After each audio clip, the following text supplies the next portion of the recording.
അടുത്തതായി നമ്മൾ non profit ഓർഗനൈസേഷനിലെ തന്നെ ഇല്ലുസ്ട്രേഷൻ 20 ചെയ്യണം. ഇത് നമ്മുടെ DP എത്രയാവുമെന്ന് ചോദിച്ചാൽ വെയിറ്റ് ചെയ്യണേ. I will show.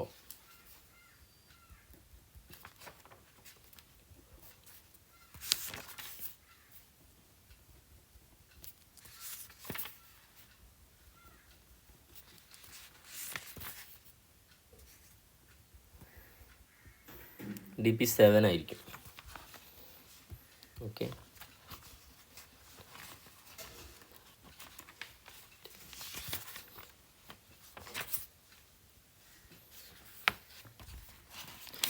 DP 7.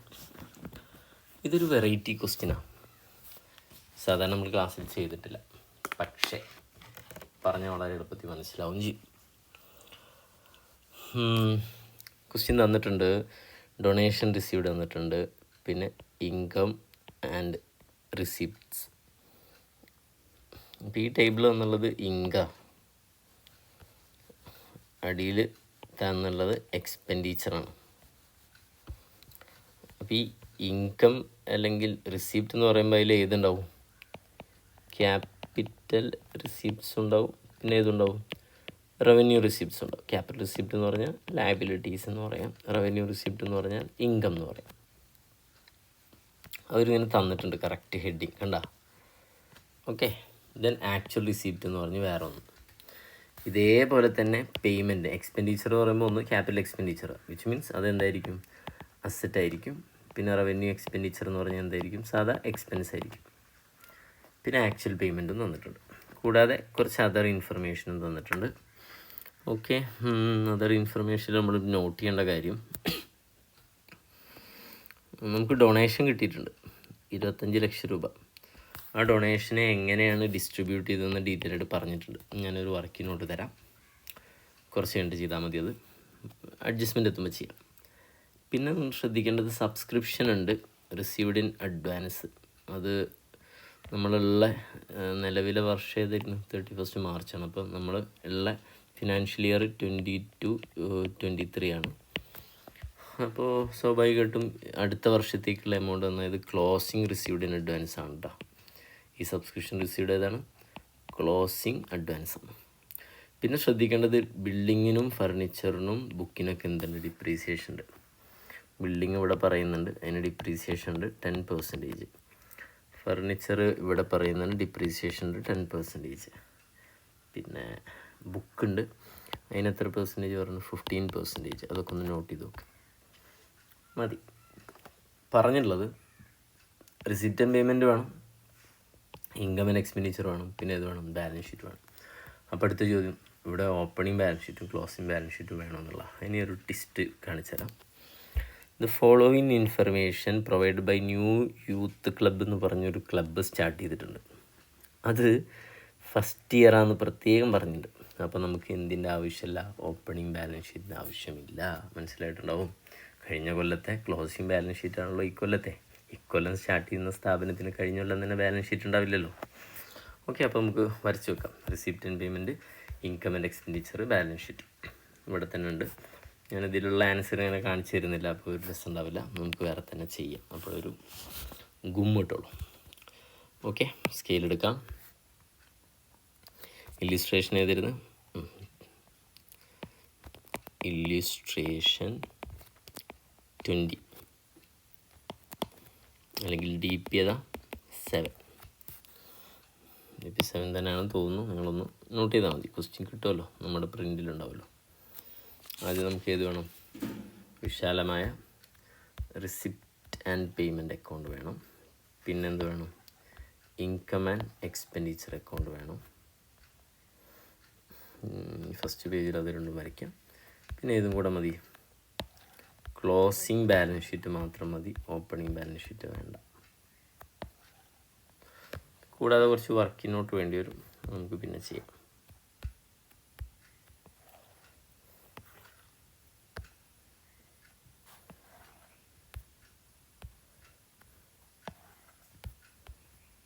വരക്കുന്നില്ല എല്ലാവരും?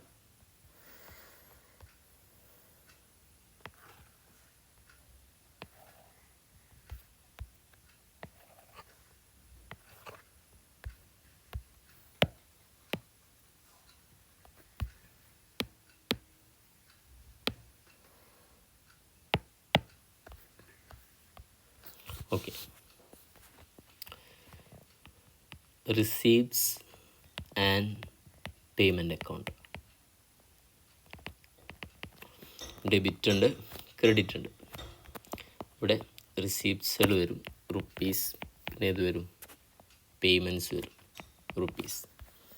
ഇതിനടുത്തത് ഡെബിറ്റും ക്രെഡിറ്റുള്ള ഇൻകം ആൻഡ് എക്സ്പെൻഡിച്ചർ അക്കൗണ്ട്. ഡെബിറ്റിൽ എക്സ്പെൻഡിച്ചർ ആയിരിക്കും, ക്രെഡിറ്റിൽ എന്തായിരിക്കും, ഇൻകം ആയിരിക്കും. നമുക്കറിയാം income and expenditure account is a nominal account. Nominal അക്കൗണ്ടിൻ്റെ റൂൾ എന്താ, debit all expenses, credit all incomes. Then നമുക്കുള്ള ബാലൻസ് ഷീറ്റാണ് ആസ് ഓൺ 31st March 2023 ആണ്. ഈ സൈഡ് ലയബിലിറ്റീസ്, ഇവിടെ അസറ്റ്. ബാലൻസ് ഷീറ്റിന് എന്തില്ല, ഡെബിറ്റ് ക്രെഡിറ്റ് എന്ന് എഴുതില്ലല്ലോ. ഓക്കെ, ഇനി നമുക്ക് ഓരോ ഐറ്റം എടുത്ത് എഴുതാം. ഫസ്റ്റ് ഐറ്റം പറയുന്നത്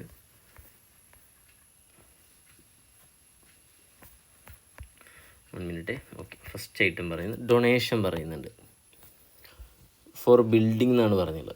അപ്പോൾ ബിൽഡിംഗ് ഡൊണേഷൻ എന്ന് പറയുമ്പോൾ ജനറൽ അല്ല, ഒരു സ്പെഷ്യൽ പർപ്പസിന് വേണ്ടി. അപ്പോൾ അത് ഏതാണ്, സ്പെസിഫിക് ഡൊണേഷനാണ്. സ്പെസിഫിക് ഡൊണേഷൻ ആണെങ്കിൽ അത് എന്തായിട്ട് ട്രീറ്റ് ചെയ്യണം, ലയബിലിറ്റി ആയിട്ട് ട്രീറ്റ് ചെയ്യണം.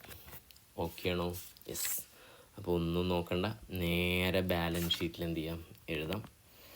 ഓക്കെ, ബാലൻസ് ഷീറ്റിൽ എഴുതുന്നതിന് മുൻപേ ആ ഡൊണേഷൻ കിട്ടുമ്പോൾ ജേണൽ എൻട്രി എന്താ, cash account up to donation. അപ്പോൾ ഇത് ഞാൻ പറഞ്ഞല്ലോ, receipt and payment account like ഏതാണ്, ക്യാഷ് ബുക്ക് പോലെ തന്നെ സമ്മറി ആണ് ക്യാഷ് ബുക്കിൽ. അപ്പോൾ എന്തെഴുതും ഇവിടെ, ടു ഡൊണേഷൻ എന്നെഴുതും. എമൗണ്ട് എത്രയാണ്, 25 ലക്ഷമാണുള്ളത്. അപ്പോൾ ഒരു കാര്യമുണ്ട്, ഇവിടെ എല്ലാം ലാക്കിലാണ്. അപ്പോൾ നമുക്ക് റുപ്പീസിൻ്റെ മുകളിൽ എഴുതി വെക്കാം. ഇവിടെ മുകളിൽ ഇൻ റുപ്പീസ് ഇൻ എന്നിട്ട് 30. ഇതിൻ്റെ മീനിങ് എന്താ, എല്ലാത്തിനും താഴെ എഴുതുന്ന എല്ലാത്തിൻ്റെയും 30 നമ്മൾ എന്ത് ചെയ്യും, ഒമിറ്റ് ചെയ്യാൻ പോകണം. Okay, rupees in 30. Okay, balance ഷീറ്റാണെങ്കിലും ഇവിടെ എഴുതാം റുപ്പീസ് ഇൻ എത്രയാണ്, എന്തോന്ന് ഞാൻ കാണിച്ചു തരാം. 25 ലക്ഷം അല്ലേ. അപ്പോൾ 25 ലക്ഷം എന്നുള്ളത് ഇങ്ങനെയല്ലേ, 25 ലക്ഷം ഒരു 3 0 കൊണ്ട് കട്ട് ചെയ്യാം. എന്നിട്ട് എത്ര എഴുതിയാൽ മതി, 2500. അപ്പോൾ ഇതിൻ്റെ മുകളിൽ 3 0 ഇട്ട് അതിൻ്റെ മീനിങ് എന്താ, നമ്മളിത് വായിക്കുമ്പോൾ എത്ര 2500 എന്ന് വായിക്കരുത്, എത്രയാണ് 25 ലക്ഷം എന്ന് വായിക്കണം. അപ്പോൾ നമ്മുടെ കാൽക്കുലേഷൻ എളുപ്പമാക്കാൻ വേണ്ടി ചെയ്യുന്ന പണിയാണ്, അത്ര മാത്രം, നത്തിങ് ഗ്രേറ്റ്. ഈ ഡൊണേഷൻ എന്താണ്, ഒരു ലയബിലിറ്റിയാണ്. അതുകൊണ്ട് എവിടെ കാണിക്കണം, ബാലൻസ് ഷീറ്റിൽ ലയബിലിറ്റി സൈഡിൽ കാണിക്കണം ഡൊണേഷൻ. ഫസ്റ്റ് ക്യാപിറ്റൽ ഫണ്ടിനുള്ള സ്പേസ് ഇവിടെ എന്നിട്ട് കാണിക്കാം ഡൊണേഷൻ. എമൗണ്ട് എത്രയാണ്, 2500.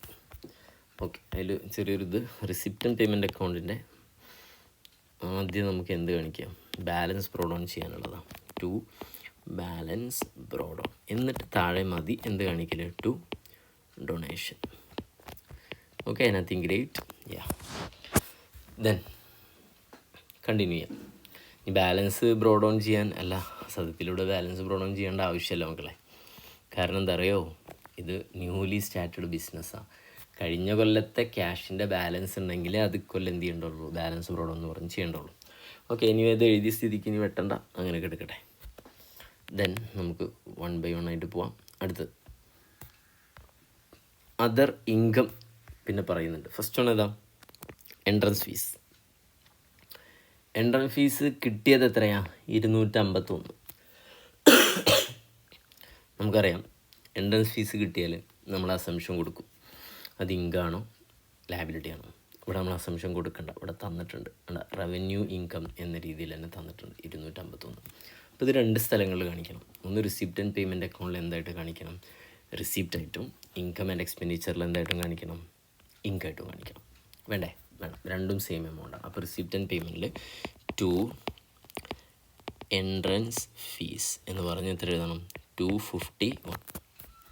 Okay, then income and expenditure അക്കൗണ്ടിൽ എൻട്രൻസ് ഫീസ് എന്താണ്, ഒരു ഇൻകമായിട്ട് കാണിക്കണം. Okay, yes, by entrance fees amount 251. 251 ഒരു 3 0 കൂടെ ഉണ്ട്, അപ്പോൾ 2,51,000 ആണ് ശരിക്കും. മനസ്സിലാകുമല്ലോ അല്ലേ. അടുത്തതായി ലൈഫ് മെമ്പർഷിപ്പ് ഫീ ആണ്. ഈ ലൈഫ് മെമ്പർഷിപ്പ് ഫീ കൃത്യമായി പറഞ്ഞിട്ടുണ്ട്. അതെന്താണ്? ക്യാപിറ്റൽ ഇൻകം ആണ്. ക്യാപിറ്റൽ ഇൻകം എന്ന് പറഞ്ഞാൽ എന്താണ് ഉദ്ദേശിച്ചത്? ലയബിലിറ്റി ആയിട്ട് ട്രീറ്റ് ചെയ്യണം. ഓക്കെ, അപ്പോൾ റിസീപ്റ്റ് എത്ര ഉണ്ട്? 105 ഉണ്ട്. റിസീപ്റ്റ് എവിടെ എഴുതണം? റിസീപ്റ്റ് ആൻഡ് പേയ്മെൻറ്റ് അക്കൗണ്ടിൽ എഴുതണം. പിന്നെ 105 എവിടെ എഴുതണം? ബാലൻസ് ഷീറ്റിൽ ലയബിലിറ്റി സൈഡിലും എന്ത് ചെയ്യണം? എഴുതണം. ഓക്കെ അല്ലേ? എഴുതാം. നേരെ പോയി ആദ്യം റിസീപ്റ്റ് ആൻഡ് പേയ്മെൻറ്റിൽ ടു ലൈഫ് മെമ്പർഷിപ്പ് ഫീസ് എന്ന് പറഞ്ഞിട്ട് എഴുതാം. ഇത്രയും എമൗണ്ട് 251. അതേപോലെ ലയബിലിറ്റി സൈഡിലും ഡൊണേഷന് താഴെയിട്ട് എഴുതാം life membership fees 251. Simple. Okay, അടുത്തത് സബ്സ്ക്രിപ്ഷനാണ്. അടുത്ത ഐറ്റം സബ്സ്ക്രിപ്ഷൻ്റെ കാര്യം പറയുമ്പോൾ ആക്ച്വലും തന്നിട്ടുണ്ട്, പിന്നെ എന്ത് തന്നിട്ടുണ്ട്? റവന്യൂ ഇൻകം തന്നിട്ടുണ്ട്. അപ്പോൾ ഇവിടെ സബ്സ്ക്രിപ്ഷൻ ഞാൻ ഒരു പണി പറഞ്ഞുതരാം നിങ്ങൾക്ക് പെട്ടെന്ന് മനസ്സിലാൻ വേണ്ടിയിട്ട്. സബ്സ്ക്രിപ്ഷൻ ആക്ച്വൽ റിസീവ് ചെയ്തുള്ള ആദ്യൊരു പണിയാണ്.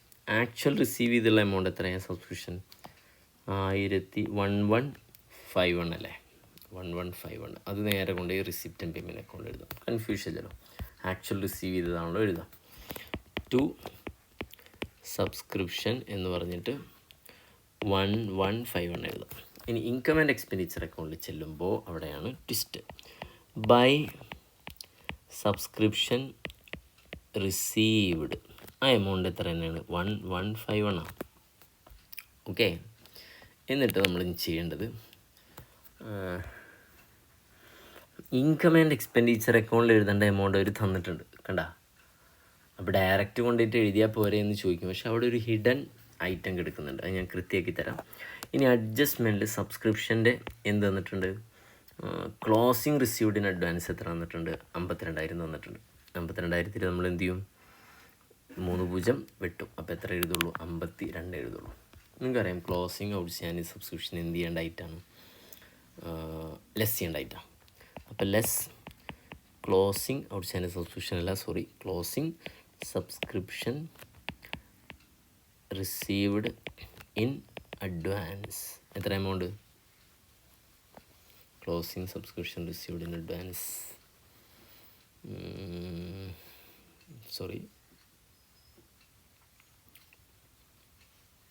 52.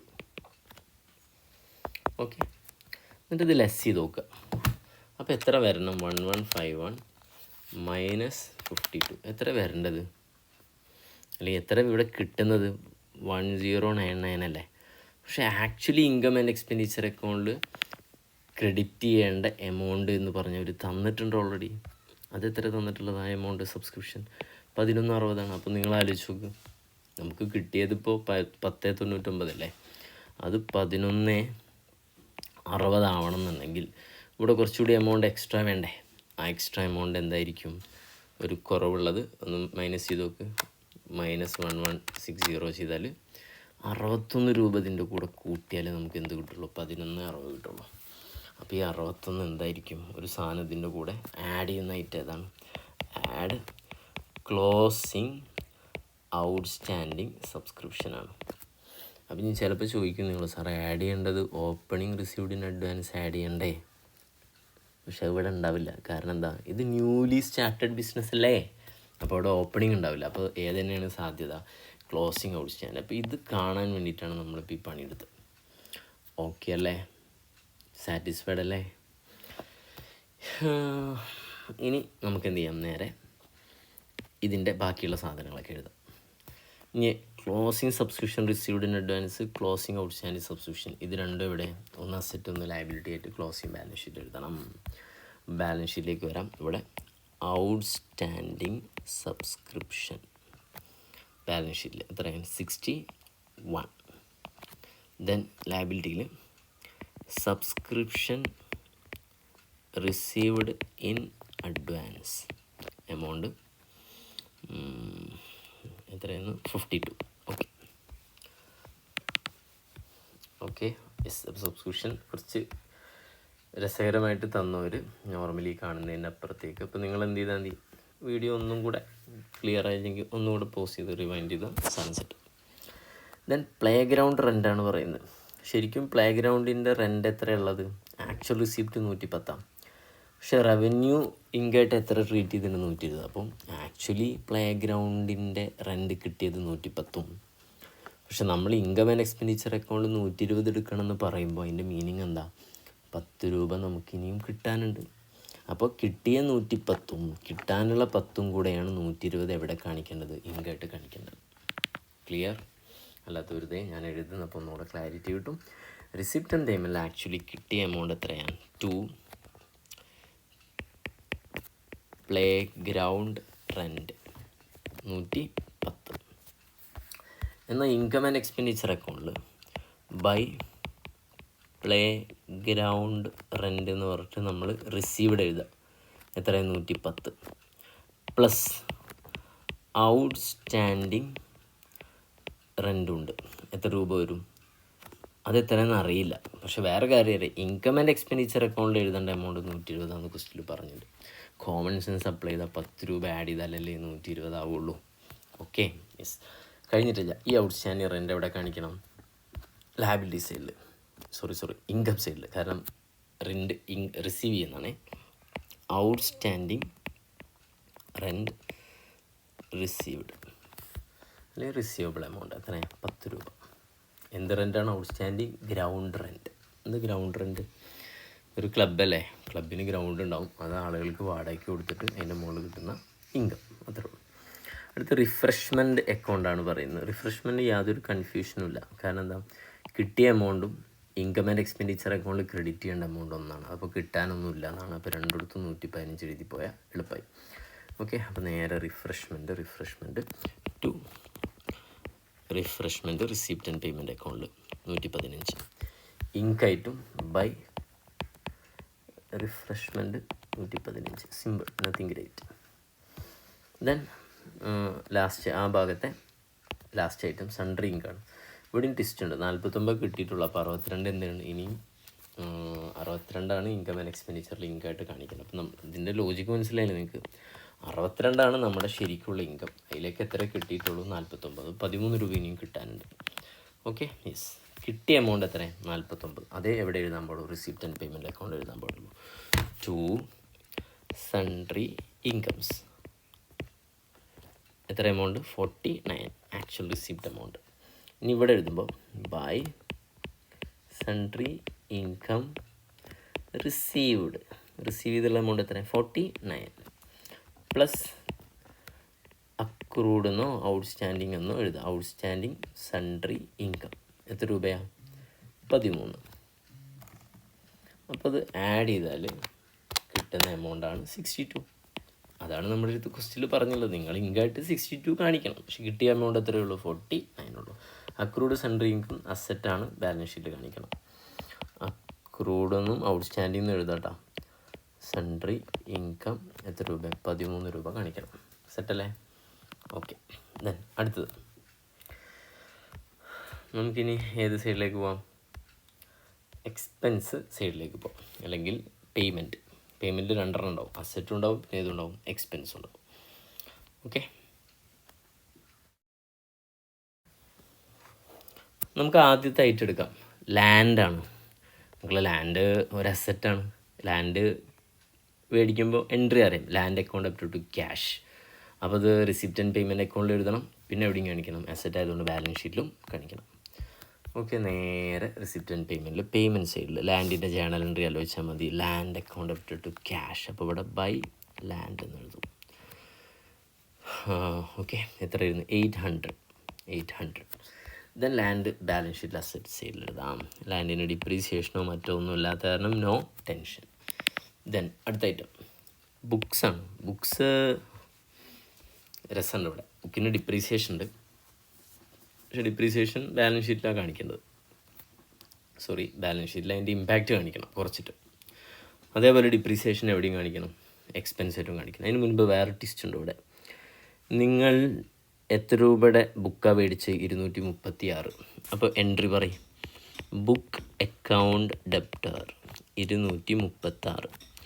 2 നിങ്ങൾ ക്യാഷായിട്ട് കൊടുക്കുന്നത് എത്രയേ ഉള്ളൂ എന്ന് അവിടെ പറയുന്നത് 202. അപ്പോൾ എത്ര വരും? 236 മൈനസ് 202. 34 രൂപ നിങ്ങൾ പൈസ കൊടുത്തിട്ടില്ല. അപ്പോൾ അതെന്താണ്? ക്രെഡിറ്റേഴ്സാണ്. നീ എൻട്രി പോസ്റ്റ് ചെയ്യാൻ ഞാൻ പറയണോ? ബുക്ക് എവിടെ കാണിക്കണം? ബാലൻസ് ഷീറ്റിൽ അസറ്റ് സൈഡിൽ കാണിക്കണം. ക്യാഷിൽ നിന്ന് പോയത് 202. അപ്പോൾ റിസിപ്റ്റ് ആൻഡ് പേയ്മെൻറ്റ് അക്കൗണ്ടിൽ ഇവിടെ ആക്ച്വൽ പേയ്മെൻറ്റ് എന്ന് പറഞ്ഞ് തന്ന ആ 202 കാണിക്കണം. പിന്നെ ബാലൻസ് ഷീറ്റിൽ ലയബിലിറ്റി സൈഡിൽ എത്ര കാണിക്കണം? 34 രൂപ കൂടി കാണിക്കണം. സെറ്റാണല്ലോ? നേരെ പോകുന്നു. അപ്പോൾ ഇത്രയും കാര്യങ്ങൾ നമ്മൾ ചെയ്യുന്നു. ആദ്യം റിസിപ്റ്റ് ആൻഡ് പേയ്മെൻറ്റ് അക്കൗണ്ടിൽ എന്ത് കാണിക്കുന്നത്? ബൈ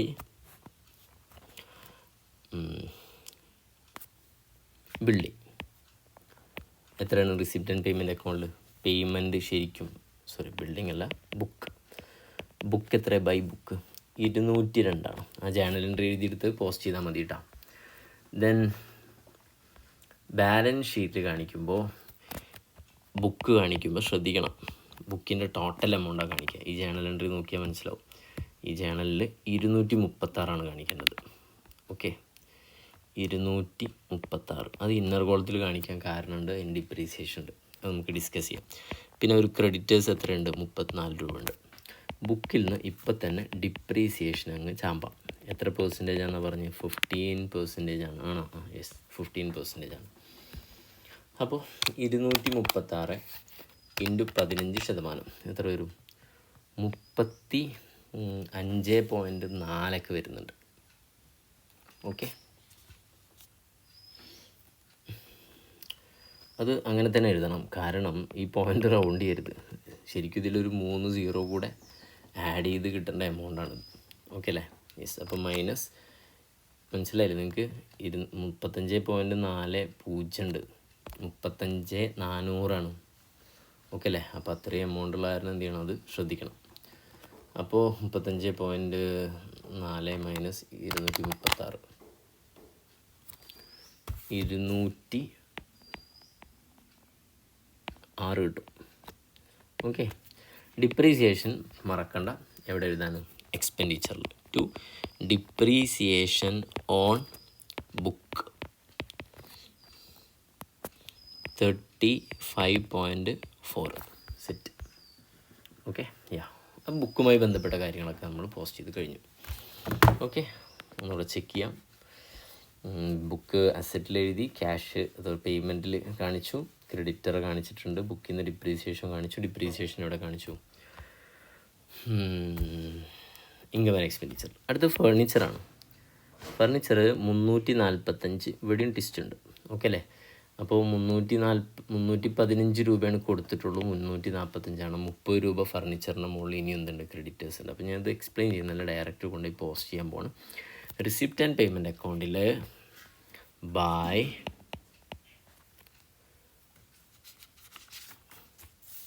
ഫർണിച്ചർ എത്രയാണ് നമ്മുടെ കയ്യിൽ നിന്ന് പോയത്? 315 എഴുതാം.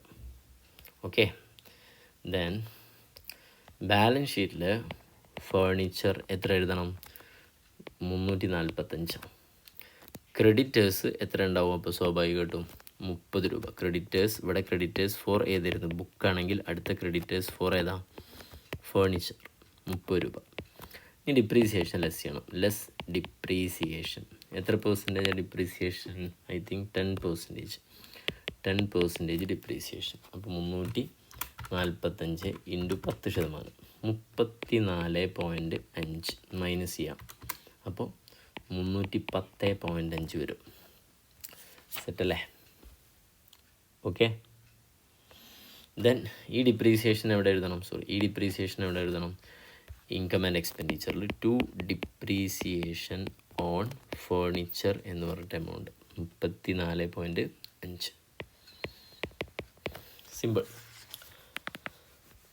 ദെൻ അടുത്ത ഐറ്റം പറഞ്ഞാൽ ഹോണറേറിയം ആൻഡ് സാലറിയാണ്. എത്ര ഉള്ളത്? 165 രൂപയാണ് ശരിക്കും എക്സ്പെൻസ് ഉള്ളത്, 131 രൂപയാണ് ആക്ച്വൽ പേയ്മെൻ്റ് ഉള്ളത്. ഓക്കെ, അപ്പോൾ അവിടെ എന്തുണ്ടാവും? ഔട്ട്സ്റ്റാൻഡിങ് ഉണ്ടാവും. അപ്പോൾ ആക്ച്വൽ പേയ്മെൻ്റ് ഉള്ളത് എഴുതാം ബൈ ഹോണറേറിയം എന്ന് പറഞ്ഞിട്ട് എഴുതാം. എത്ര രൂപയാണ്? 131. ദെൻ ഇൻകം ആൻഡ് എക്സ്പെൻഡിച്ചറിൽ ടു ഹോണറേറിയം എന്ന് പറഞ്ഞിട്ട് ഹോണറേറിയം പെയ്ഡ് എത്ര ഉള്ളത് 131 മക്കളെ. പക്ഷെ ഇതിൽ കാണിക്കേണ്ട എമൗണ്ട് എത്രയെന്ന് പറഞ്ഞിട്ടുണ്ട് 165. അപ്പോൾ ഇനിയും കുറച്ച് എമൗണ്ട് കൊടുക്കാണ്ടെന്നല്ലേ. അപ്പം ഔട്ട്സ്റ്റാൻഡിങ് ഹോണറേറിയം പറഞ്ഞിട്ട് 165ൻ്റെയും 131ൻ്റെയും ഡിഫറൻസ് എത്ര രൂപ? 34 രൂപ വരും. ഓക്കെ അല്ലേ. ഈ ഔട്ട്സ്റ്റാൻഡിങ് ഹോണറേറിയം കറണ്ട് ലയബിലിറ്റിയാണ്. അപ്പം ലയബിലിറ്റി സൈഡിൽ ഔട്ട്സ്റ്റാൻഡിങ് ഹോണറേറിയം പറഞ്ഞിട്ട് എത്ര കാണിക്കണം? 34 കാണിക്കണം. Okay, set.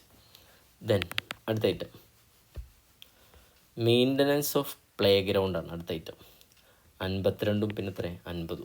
ഇവിടെ എന്തുണ്ട്? ഒരു 2 രൂപ ഔട്ട്സ്റ്റാൻഡിങ് ഉണ്ട്. Okay, yes. അപ്പോൾ മെയിൻ്റനൻസ് ഓഫ് പ്ലേ ഗ്രൗണ്ട് എക്സ്പെൻസിൽ എഴുതാം, ആദ്യം പേയ്മെൻറ്റിൽ എഴുതാം. By maintenance of play ground 50 rupees. Then എക്സ്പെൻഡിച്ചറിൽ എഴുതുമ്പോൾ ടു മെയിൻ്റനൻസ് ഓഫ് പ്ലേ ഗ്രൗണ്ടിൻ്റെ പേയ്മെൻറ്റ് നടത്തിയത് എത്രയാണ്? 50 ആഡ് ഏതുണ്ട്? ഔട്ട്സ്റ്റാൻഡിങ് ഉണ്ട്. എത്ര രൂപ? 2 രൂപ. അങ്ങനെ എത്ര വരും? 52 രൂപ വരും. ഓക്കെ അല്ലേ? യെസ്. അങ്ങനെയാണെങ്കിൽ ഔട്ട്സ്റ്റാൻഡിങ് എഴുതണം. Outstanding maintenance of play ground എന്നൊക്കെ പൂർണ്ണമായിട്ട് എഴുതാൻ ശ്രമിക്കുക. എത്ര രൂപ വരും? 2 രൂപ വരും. അടുത്ത ഐറ്റം പറയുന്നത് റിഫ്രഷ്മെൻ്റ് അക്കൗണ്ട്. യാതൊരു കുഴപ്പമില്ല. റിഫ്രഷ്മെൻറ്റ് എത്രയാണോ ചിലവഴിച്ച അത്ര തന്നെയുള്ള എക്സ്പെൻസ് വേറെ ഇനി കൊടുക്കാനൊന്നുമില്ല, ഉള്ളതൊക്കെ കൊടുത്തിട്ടുണ്ട്. അപ്പോൾ പേയ്മെൻറ്റ് സൈഡിൽ ബൈ റിഫ്രഷ്മെൻറ്റ് 79 എഴുതി. എക്സ്പെൻസിലും ഇവിടെ ടു റിഫ്രഷ്മെൻറ്റ് 79. ഓക്കെ, മുകളിലൊരു ഗ്യാപ്പുള്ളതിന് അവിടെ കൊണ്ട് ഫില്ല് ചെയ്താൽ അത്ര വേണം.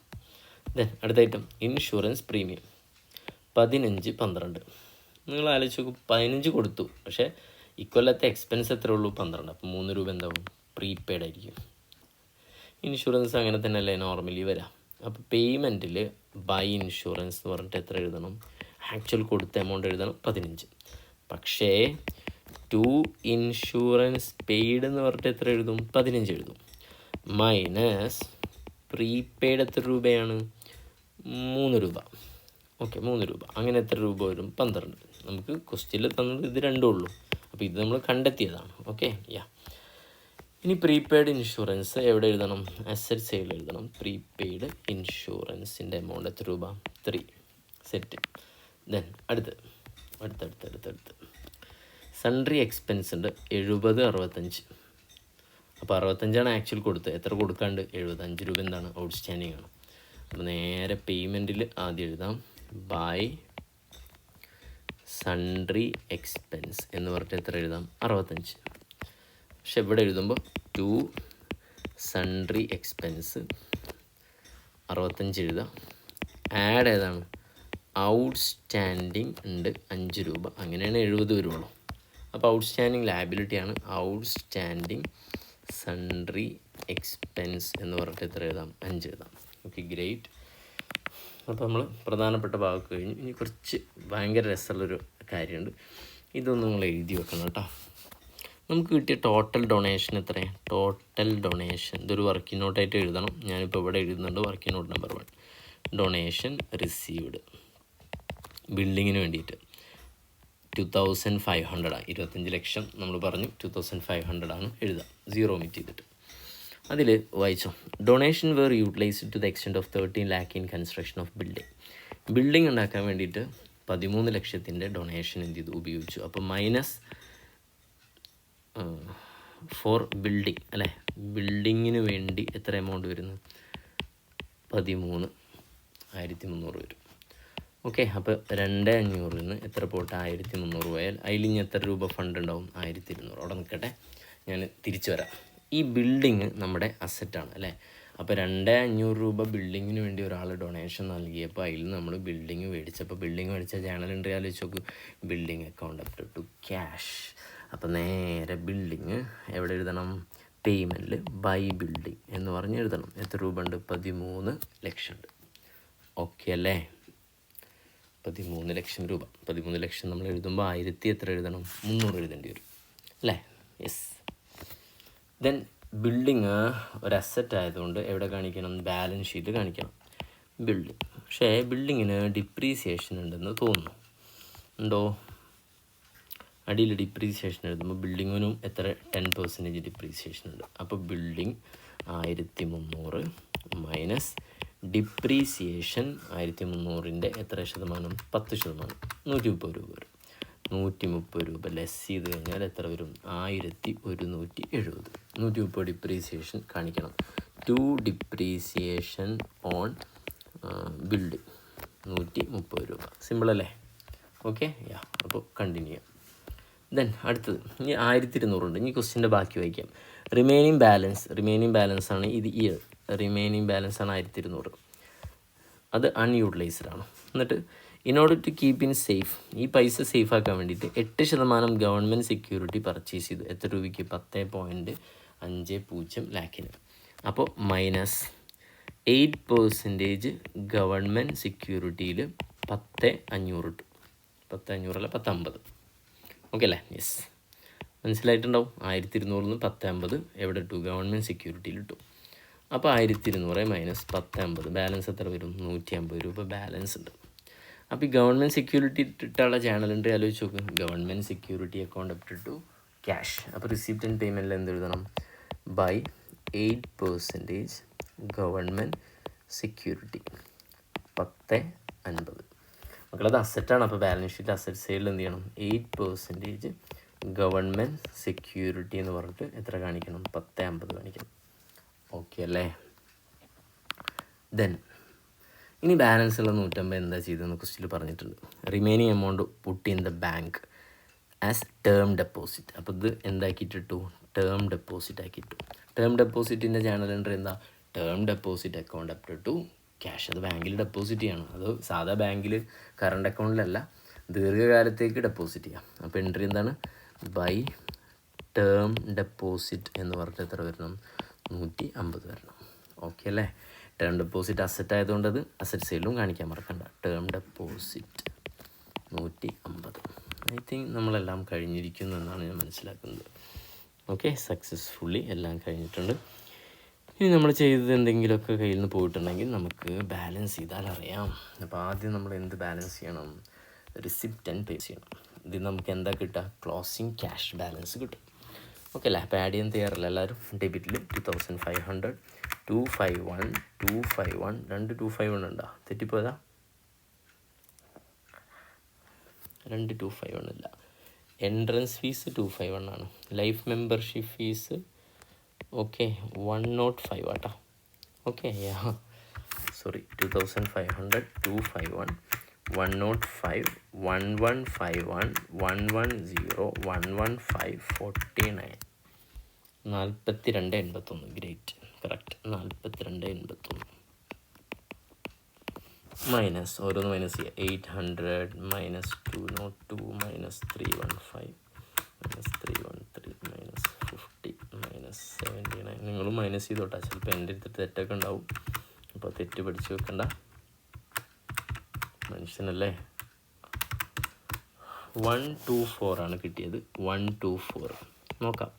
By balance carried on. ഇതാണ് നമ്മുടെ cash in hand closing. Balance ഷീറ്റിൽ കൊണ്ടിട്ട് എഴുതാം.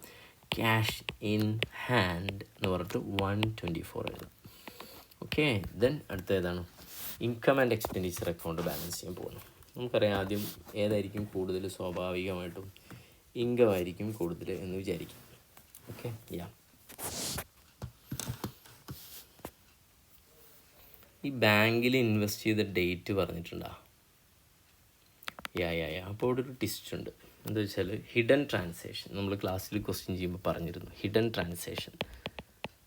എന്താ ഹിഡൻ ട്രാൻസാക്ഷൻ എന്ന് പറഞ്ഞാൽ? ഗവൺമെൻറ് സെക്യൂരിറ്റിയിൽ നമ്മൾ ഇൻവെസ്റ്റ് ചെയ്ത ഡേറ്റ് നിങ്ങൾ ആലോചിച്ച് നോക്കൂ. 31 ഡിസംബർ അല്ലേ? 31 ഡിസംബറാണ്. അപ്പോൾ നമ്മൾ ടൈം ചാർട്ട് വരയ്ക്കുമ്പോൾ നമ്മളിപ്പോൾ ഉള്ളത് ഏതാണ്? 31 മാർച്ച് 2023. ഇത് ഡിസംബർ 2022 എന്ത് ചെയ്തിട്ടുള്ളത്? ഇൻവെസ്റ്റ് ചെയ്തിട്ടുള്ളത്. അപ്പോൾ ഇവിടുന്ന് അങ്ങോട്ട് നമ്മുടെ ഫിനാൻഷ്യൽ ഇയർ സ്റ്റാർട്ട് ചെയ്യുന്നത് 1/4/2022. അന്ന് വരെ ഇൻവെസ്റ്റ് ചെയ്തിട്ടില്ല. 31 ഡിസംബർ എന്ന് പറയുമ്പോൾ ഏകദേശം ഇവിടെ വരും 31 ഡിസംബർ 2022. ഇപ്പോൾ ഡിസംബർ ഇല്ല, ഇവിടുന്ന് അങ്ങോട്ട് പിടിച്ചോ. 2023 ജാനുവരി, ഫെബ്രുവരി, മാർച്ച്, അങ്ങനെ 3 മാസത്തിന് ഇവർ എന്ത് ചെയ്തിട്ടുണ്ട്, ഇൻട്രസ്റ്റ് കാൽക്കുലേറ്റ് ചെയ്യേണ്ടി വരും. ഓക്കെ, യാ.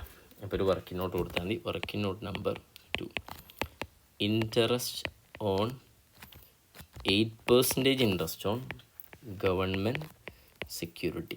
എങ്ങനെ കാണാം? ഇൻവെസ്റ്റ് ചെയ്തുള്ള 1050 into 8% into 3/12. 1050 into 8% into 3/12. Amount എത്ര വരും? 21 രൂപ വരും. Okay, yes. ഇത് അക്രൂഡ് ഇൻട്രസ്റ്റ് ആണ് മക്കളത്. ഇൻട്രസ്റ്റ് കിട്ടിയിട്ടുണ്ടോ? ഇല്ല, കിട്ടാനുള്ളൂ. കിട്ടാനുണ്ടെങ്കിലും നമ്മൾ ഇൻകായിട്ട് ട്രീറ്റ് ചെയ്യില്ലേ. അപ്പം ഇൻകത്തിൽ by accrued interest on security. നിങ്ങൾക്ക് ഡൗട്ട് ഉണ്ടോ? സാധാരണ ഇൻട്രസ്റ്റ് റിസീവ്ഡ് ആഡ് ഏതാണ്? അക്രൂഡ് എന്നാണ്. ഞാൻ അങ്ങനെ തന്നെ വേണമെങ്കിൽ കാണിച്ചു തരാം. സാധാരണ നമ്മൾ ഇൻട്രസ്റ്റ് റിസീവ്ഡ് എഴുതും, ഇൻട്രസ്റ്റ് റിസീവ്ഡ് എഴുതും. പക്ഷെ ഇവിടെ ഇൻട്രസ്റ്റ് റിസീവ്ഡ് ഒന്നുമില്ല. ആഡ് ഏതാണ്? അക്രൂഡ് ഇൻട്രസ്റ്റ് എന്ന് പറഞ്ഞിട്ട് എത്ര എമൗണ്ട് എഴുതും? അക്രൂഡ് ഇൻട്രസ്റ്റിൻ്റെ എമൗണ്ട് ഇപ്പോൾ നമ്മൾ കാൽക്കുലേറ്റ് ചെയ്ത് വെച്ച് 21 എഴുതും. പക്ഷെ ഇവിടെ ഒന്നും ഇല്ലാത്തതുകൊണ്ട് ഡയറക്റ്റ് നിങ്ങൾ അക്രൂഡ് ഇൻട്രസ്റ്റ് എന്ന് പറഞ്ഞ് ബൈ എഴുതിയാലും മതി. മക്കൾ ഇതൊരു അസറ്റാണ്. അപ്പോൾ അസറ്റ് സൈഡിൽ അക്രൂഡ് ഇൻട്രസ്റ്റ് എന്ന് പറഞ്ഞിട്ട് 21 വേണം. ഇതൊരു ഹിഡൻ ട്രാൻസാക്ഷൻ ആട്ടോ. ഓക്കെ, യാ. എനിവേ നമുക്ക് ഇൻകം ആൻഡ് എക്സ്പെൻഡിച്ചർ ബാലൻസ് ചെയ്യാം. 251 plus 1160 plus 120 plus 115 plus 62 plus 21 is equal to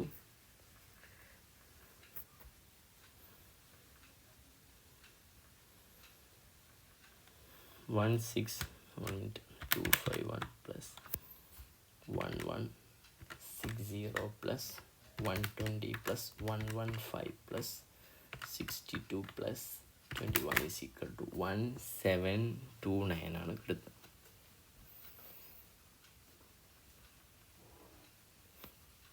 നോക്കാം. 1729 minus 79 minus 35.4 minus 34.5 minus 165 minus 52 minus 12 minus 70 minus 130. Okay, yeah. 1729 to surplus. Yes. Okay. 1151.1. This is the balancing figure. This amount should be added with the capital fund. You know one thing, there is no capital fund in here, so directly add the surplus like 1151.1. Then we add the amount, we will get the total balance like 2500. 251 ഒന്നുമില്ല, കൂട്ടി നോക്കുക. അപ്പോൾ total ആവുന്നുണ്ടോ നോക്കാം. 34.25. Balance ഷീറ്റിൻ്റെ total വരുന്നത് 1 minute.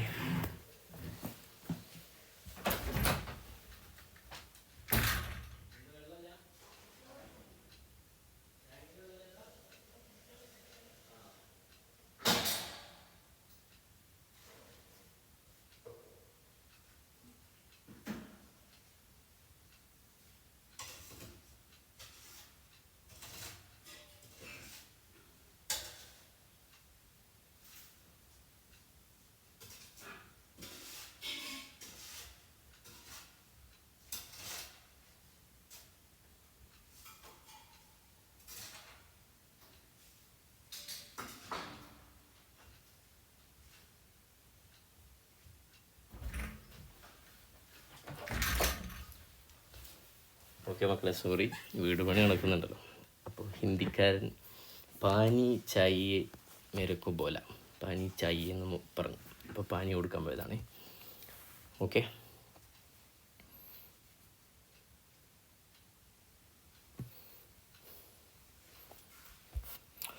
ഇവിടെയും life membership ഫീ എന്ത് ചെയ്തിട്ടുണ്ട്?